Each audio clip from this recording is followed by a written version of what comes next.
It's been rumored for quite a while now, but it is officially happening. Duke is going to play an exhibition game against a power conference opponent to start the new college basketball season. All of that and more, we break it down on today's episode of Locked On Blue Devils.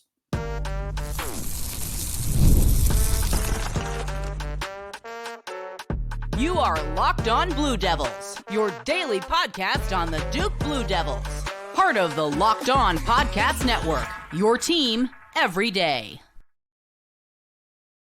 Hello, everybody, and welcome into another episode of the Locked On Blue Devils podcast. My name is JJ Jackson. I am so grateful to have you here with us on Thursday, August 22nd, 2024. Locked On Blue Devils is your one-stop shop discussing everything going on in the life of Duke athletics. We talk a whole lot about football and men's basketball, and we're so grateful to have you along for the ride with us today as we talk about the big news that came out yesterday around the Duke men's basketball team. They will play against Arizona State in an exhibition set to be played at Cameron Indoor Stadium. We break all of that down and what it means throughout today's show with our good friend Josh Cox from Duke Football Talks Section 17 podcast. If you have not done so already, please be sure to follow and subscribe to Locked On Blue Devils wherever it is that you get your podcasts. Leave us a 5-star rating and written review. Shout out to all of our everydayers there. If you watch and listen to the show every day, thank you. I really do mean that. It means a lot that you make us a part of your day. Subscribe to our YouTube channel. Like this video. Share it with your friends. That support means a whole lot. And you can give us a follow on X at LO_Blue Devils. And I'm there as well at _JJ_Jackson_. Here he is joining us on today's show. Longtime friend of the program, Josh Cox, back with us. All of a sudden, we keep getting closer to this football game, now almost a week away, 8 days to be exact. And yet it's the big basketball news that we got to talk about on today's show. How are you, Josh? I'm doing great, man. I know I look like I'm driving a tractor trailer or something with this headset. Got to locate my my other ones. But anyway, this is my Garth Brooks / Britney Spears / Shakira, so whatever you want to call me. But yeah, man, it's football season. But you're right. It's good to talk a little bit of basketball, heading in, and a good little break for me from talking football only. And the hype for this basketball season is warranted. It's unlike we've seen since the RJ Barrett, Cam Reddish, Zion Williamson season. And yeah, man, they're going to kick it off with a exhibition match. And so really cool and looking forward to talking about it. Yeah, so Duke's got an exhibition game against Arizona State. That was the big news that came down the line yesterday. It's typical to play exhibition games prior to the start of the season, but never a team that's as good as someone like Arizona State would be going into a new season like this. So both head coaches, Jon Scheyer of Duke and Bobby Hurley of Arizona State, of course, the Brotherhood great, his number 11 jersey hanging from the rafters, have agreed to play an exhibition game at Cameron Indoor Stadium on Sunday, October 27th at 6:30 p.m., where proceeds from the event will go entirely to benefit the Duke Children's Hospital. To give you some quotes here from Jon Scheyer, quote, "We are excited about the Brotherhood run playing Arizona State for a charity exhibition game. This is the first time we've done something like this. Duke Children's Hospital has been a great partner for our program for a long time, starting with Coach K, and to keep that relationship going means a lot to me and to our program. We couldn't be more excited to partner with them to raise funds and awareness for all the incredible work that they are doing. I've always had a ton of respect and admiration for Bobby Hurley. He's been one of the all-time great players to ever play college basketball, let alone Duke. His 1991 team was the team that won our first national championship, and his 1992 team was the team where I fell in love with Duke and fell in love with college basketball. The records, the national championships and wins speak for themselves, but to me, it's the tenacity that he played with, the incredible competitiveness and toughness, and coming through in big-time moments. It's an honor to play this game and celebrate Bobby at Duke. It's also a great opportunity for both teams to compete at a high level before the season starts," end quote. So lengthy words there from Jon Scheyer ahead of the new season, but talking about the benefits that are going to go into this in terms of proceeds. And then, man, pretty awesome that Bobby Hurley's coming back to Cameron Indoor.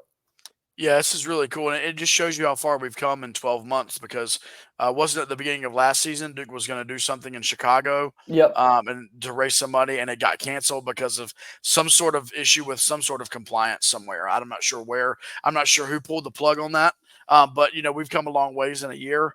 I love this. Duke, like you said, they always play exhibition games, but usually it's against and I believe Duke has another game, another exhibition game that's like that.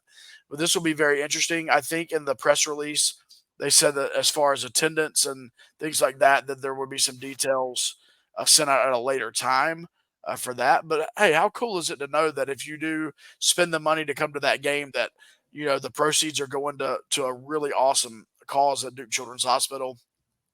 Super great, super great. Love the fact that they're doing this, and then I'm sure we're going to talk a little bit more, but just the fact that it's Bobby Hurley coaching this team is awesome. It'll be, to my knowledge, I don't know. I don't believe a Bobby Hurley coached team has been to Cameron yet, and Right. Duke's done a good job of getting some of its other guys back in, and so this is really cool that Bobby gets to be back. Yeah, give them this opportunity. Bring Arizona State back in here, a team that's going to test this Duke basketball team. We'll talk about them a little bit more in today's program and just what this means in comparison to the rest of the non-conference schedule that's now officially set for the Duke men's basketball team. Duke and Arizona State in the press release have met just once before all time, back in 2009 in a game that was played in Madison Square Garden, John Shire's senior season, where he had a game-high 16 points in a Duke victory. So there we go, tying it back to the head coach. The only time that these two teams have played previously, John Shire scored the most points in the game that was played. Yeah, that's really cool. And just to think about Bobby Hurley, as a kid, I was 9, 10 years old in that 91-92 run. And the way that Bobby Hurley led that team, everybody knew it was Christian Laettner's team, but on the court, the quarterback was Bobby Hurley. And everybody knew that Grant Hill was the most talented player on that team, on those teams. But the quarterback on the court was Bobby Hurley. And I think back at the three that he hit in the 91 game and the UNLV game. I mean, that sealed the Big time deal. shot. Yep. That sealed the deal. And I mean, I was a huge fan. I mean, I even bought, I don't know, JJ, if you're old enough to know this, I even bought some ITZs. Are you familiar with ITZs? I'm not familiar with that acronym, no. Okay, so Bobby Hurley obviously gets drafted by the Sacramento Kings, and part of his deal as soon as he left college was there was a shoe brand. I'm not sure where it originated from, but it was probably overseas somewhere. But they signed him to a deal, and it was called ITZ. And so there was an ITZ shoe released, a Bobby Hurley shoe released. Then obviously, tragically, Hurley gets in a terrible car accident and never does have a pro career. Yeah. And it just, everything kind of fell apart in that sense for him very quickly. But yeah, some ITZs. I had a pair. If you're watching or listening and you're 40-ish or older, you probably know what I'm talking about. So Grant Hill went with Fila. Yep. So I had some Grant Hill Filas. Yep. Laettner didn't do any kind of shoe deal, and Hurley had some ITZs. Yeah, my father's definitely disappointed. I'd be remiss if I didn't give Dr. Rob Jackson Pops a shout out here, because I came into the world, as it's been discussed frequently on the program, in 1995.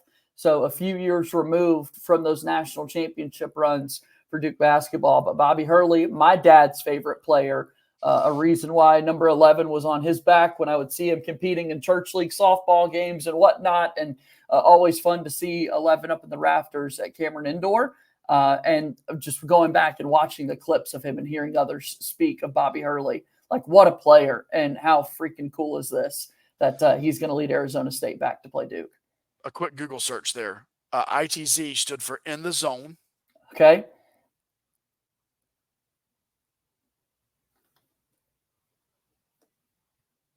ITZs actually stand for in the zone, and they were a Foot Locker brand of shoe, and it never really took off. I mean, I had a pair of them. As I Googled it, there's a photo. I had a pair. I was supporting it. I was there for in the zone, and unfortunately, it never took off the way it was supposed to. When we get a little more press opportunities for Bobby Hurley prior to this game, we'll have to go back and hear his version of ITZ Exactly. and why it wasn't able to take off to the level in which some of those other It two would be brands do. low key cool if like he wore a pair of them, like the coach in that game, That'd and be like auctioned awesome. them off afterwards Yeah. or something. That doesn't have So to be low key. That would be cool, that would man. be awesome. That would be I great. would definitely, depending on what that bid would go to, Yeah. I'd run that bid up a little bit. Let's go for it. So All right. All right. We'll take our first time out here on today's program of Locked On Blue Devils, and then we're back with more. Josh Cox is joining us on the program. Back in a moment. Locked On Blue Devils here today is brought to you by our friends over at Ibata. This is a free app that lets you earn cash back every time you shop. Earn on hundreds of items from groceries to beauty supplies and even toys. So you make sure you're beating inflation no matter what you're purchasing. The average Ibata user earns $256 per year.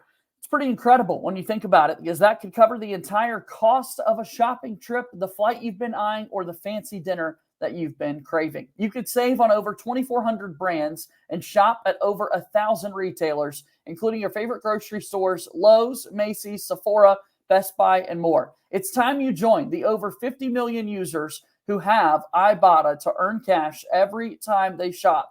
Right now, Ibata is offering our listeners $5 just for trying it out and using code LOCKEDONCollege when you register. Go to the App Store or Google Play Store, download the free Ibata app to start earning cash back, and use code LOCKEDONCollege. That's IBOTTA in the Google Play or App Store, and use code LOCKEDONCollege. Ibata is a proud sponsor of Locked On Blue Devils.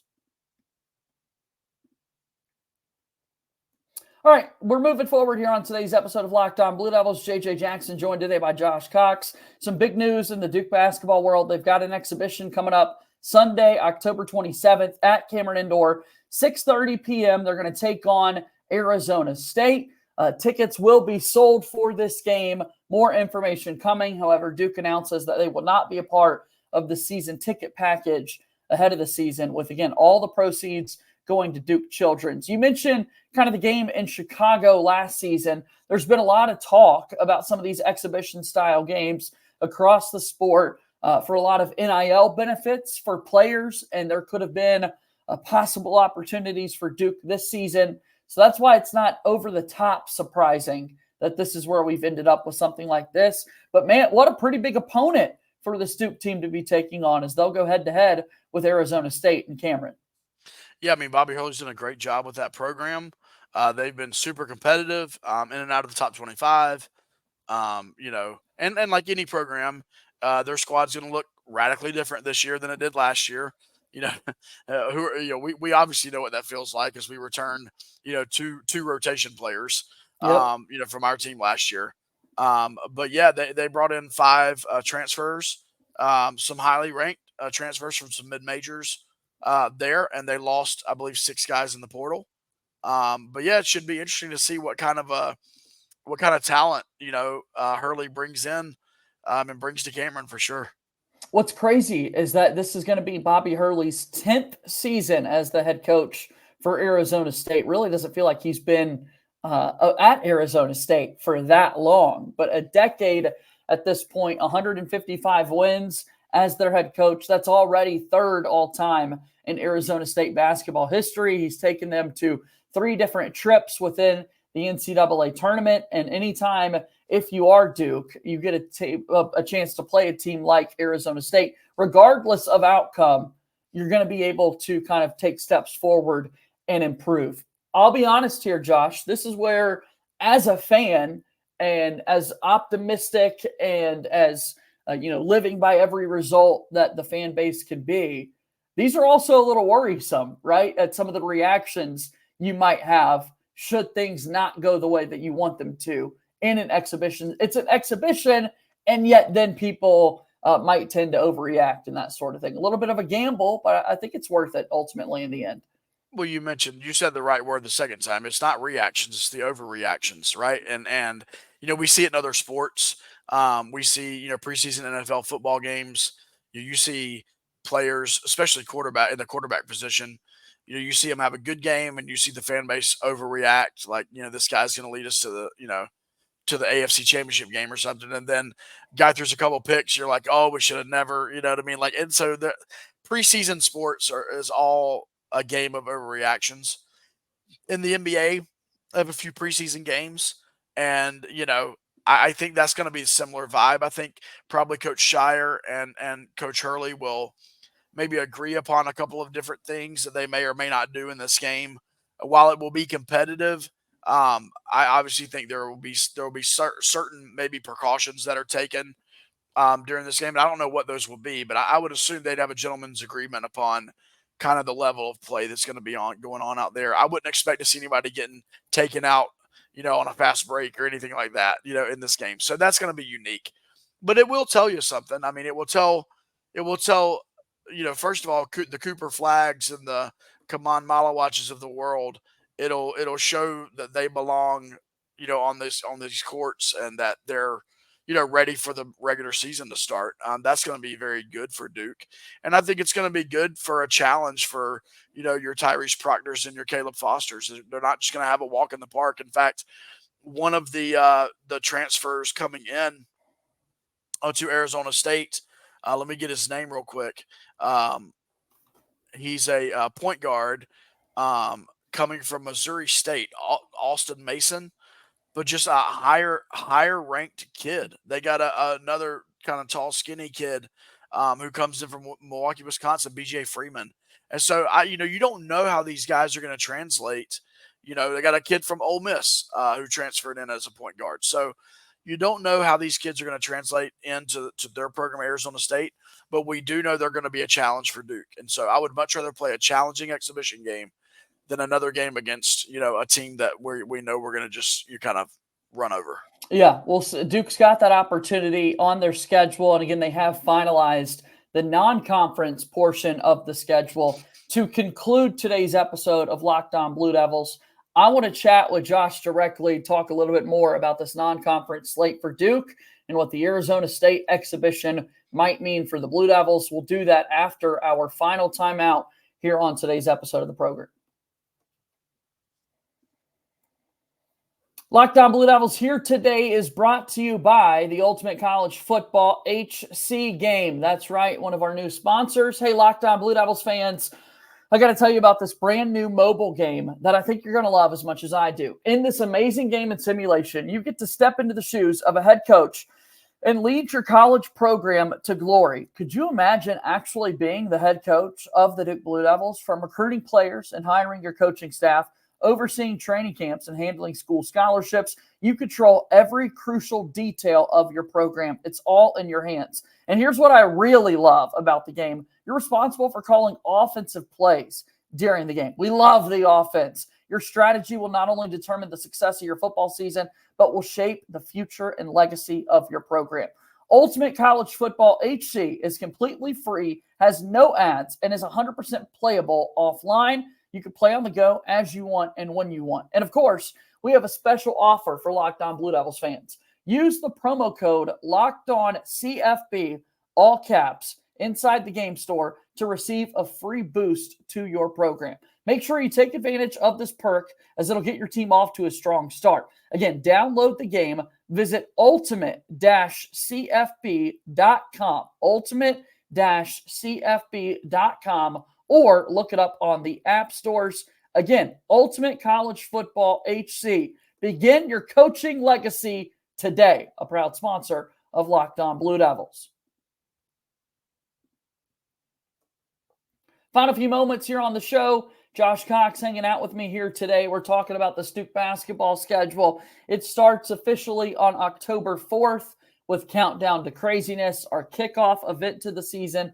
Tip-off, I should say, in hoops, with player introductions, a little bit of a blue-white game before Duke begins the regular season on November 4th, so 1 month later. But prior to that happening, Duke has that October 27th exhibition game against Arizona State. Proceeds will go to benefit the Duke Children's Hospital, and another exhibition game to kind of make our point that we've been making throughout the course of the conversation here today. Duke's going to be playing Lincoln University, the Lincoln Lions out of Pennsylvania, a Division II team, on October 19th. More of the traditional exhibition style game that you would see.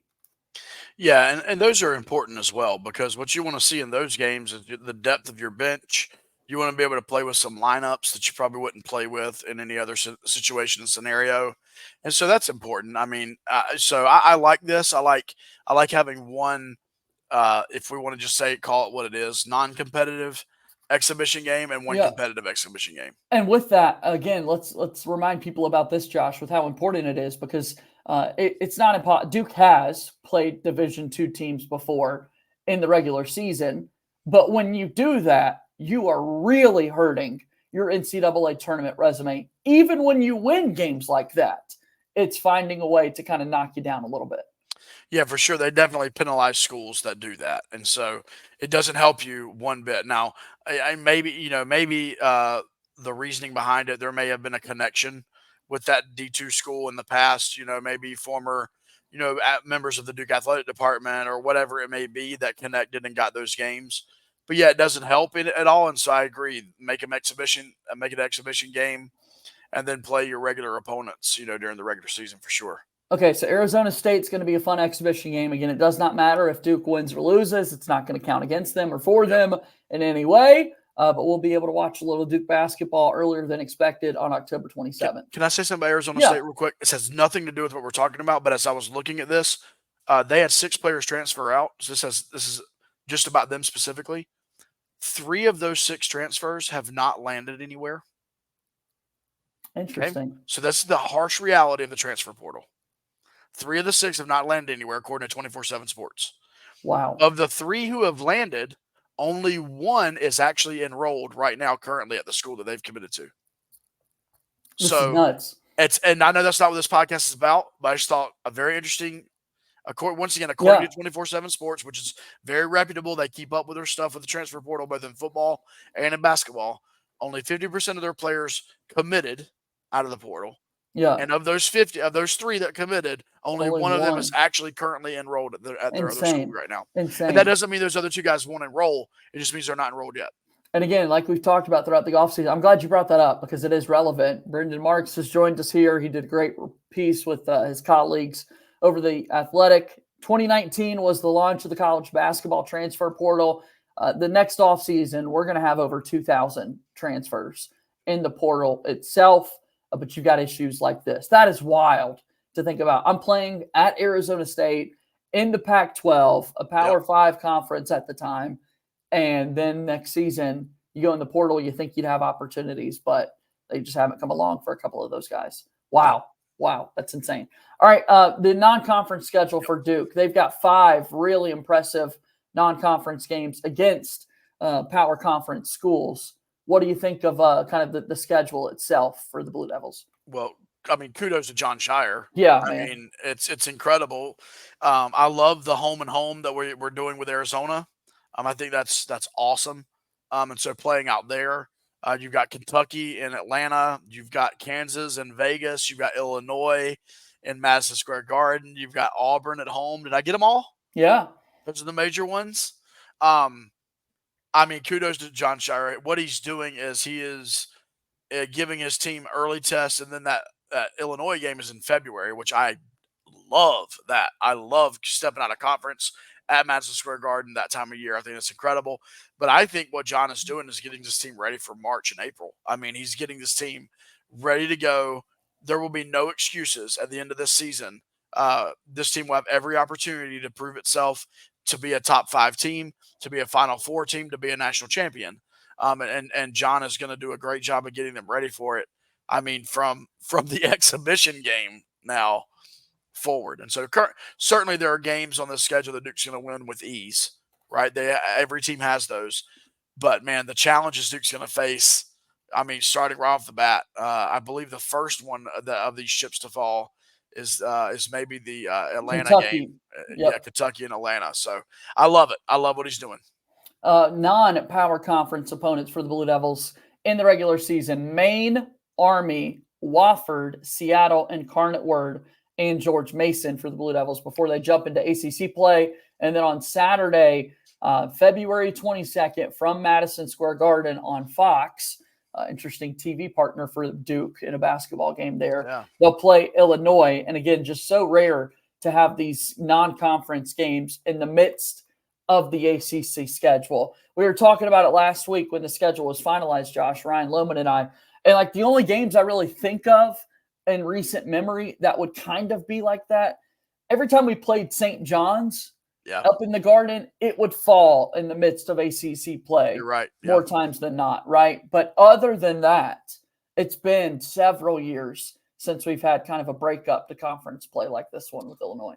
Yeah, you're exactly right. I remember those games, and a couple of the St. John's games that we lost. St. John's was not necessarily good anymore. I love our St. John's games, man. Yeah, I love that so good. I would say the Fox thing made me think.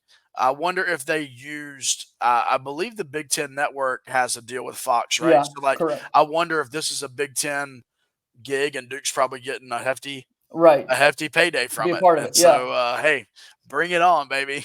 Duke will play anywhere and on any network. That's right. We're happy That's to have right. everyone If out the there. price is right. We can make it happen. All right, Bobby Hurley is coming back. Pretty awesome. One more final thought to circle it all back. In the zones, baby. ITZs. Bobby Hurley, the Brotherhood Run, benefiting Duke Children's. This is something we're really looking forward to, Josh. Hey, I'll tell you what, JJ, when we get out of here, I'm going to send you a link to the commercial for ITZs. Maybe you could throw it in the description. Yeah. YouTube description. So I like that. If you've never seen the ITZs, we'll have a YouTube link in the description showing you the commercial. So that's perfect. But yeah, so JJ, here's the thing, man. My final thought is whenever you can bring back one of the players that set the standard for Duke. Amen. And when you look at those, there are three guys on that 91-92 team that set the standard. Christian Laettner, Grant Hill, Bobby Hurley. Now, there were other great players, Thomas Hill, Antonio Lang, and others, Billy McCaffrey, others on those teams that we could talk about. But those three guys were the guys. And when you think about Duke basketball in the 90s, you think about Bobby Hurley, Christian Laettner, and Grant Hill. And obviously, Grant Hill's been back quite a bit just with his roles in the NBA. He'll make a couple of different games and whatnot. The Christian Laettner thing, that's not for this podcast, but it's a complicated history with Christian Laettner and Duke. Fine. But the Hurley thing is awesome. Like, fan favorite. Like, he will get such an incredible welcome by those fans. I'm looking forward to it. I don't know. Listen, I've got connections now. I don't even know how these tickets are going. I've got no clue. But I can promise you this. If my tail is in Durham on the 27th, I will be at that game. I will go, and I would love to see Bobby Hurley back on that court, coaching on the sidelines. Yeah, it's a Sunday night. I haven't even looked at the schedule. Couldn't tell you. It's a boring Sunday night football game. That's right. I'm already telling people whatever NFL game is. It's like Atlanta and something New Orleans. I don't care about that game. It's a boring game, man. Yeah. Go watch Duke basketball. Exactly. Yeah. Josh, it's great to see you, man. We'll do this again soon, okay? All right, JJ, have a great day, man. Josh Cox joins us on Locked On Blue Devils. Go check out the Section 17 podcast. Follow him on X at Joshua Cox. That does it for our show. Subscribe to our YouTube channel. Like this video. Share it with your friends. Follow us on X at LO_Blue Devils. Remember, if you have any mailbag questions that you want answered in future episodes, always be sending us emails, lockedonbluedevils@gmail.com. Or again, DM us on X at LO_Blue Devils. That'll do it for today's show. As always, go Duke. I'll talk to you again soon. My name is JJ Jackson. Thank you and good day.